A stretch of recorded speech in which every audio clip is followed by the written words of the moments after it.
ভারতের civil service পরীক্ষার আসল রূপ এবং পিছনের পদ্ধতি নিয়ে আজকের এই আয়োজনে সবাইকে স্বাগত।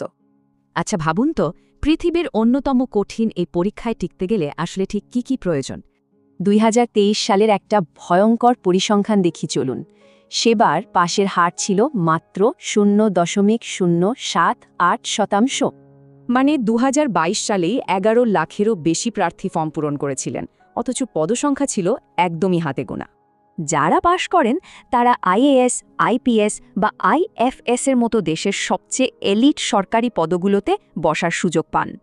তবে নিয়ম কিন্তু ভীষণ কড়া।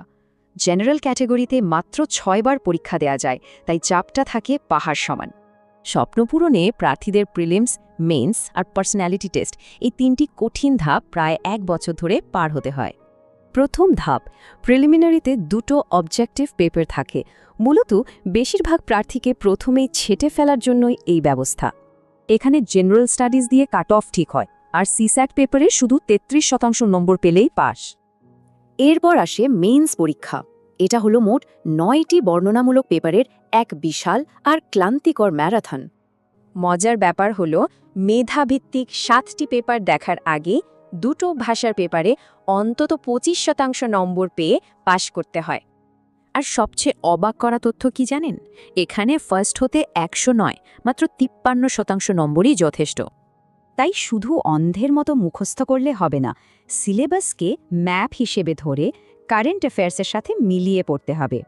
শেষ ধাপ, ইন্টারভিউতে কোনো সাধারণ জ্ঞানের কুইজ হয় না, বরং আড্ডার ছলে প্রার্থীর মানসিক সতর্কতা আর বিচারবুদ্ধি যাচাই করা হয়।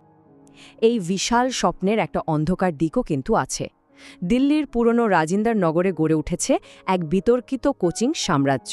অনেকেই মনে করেন এই প্রতিষ্ঠানগুলো আইএএসকে অতিরিক্ত গ্ল্যামারাইজ করে সাধারণ ছেলেমেয়েদের কাছে স্রেফ মিথ্যা স্বপ্ন বিক্রি করছে। তবে উল্টো মতো আছে।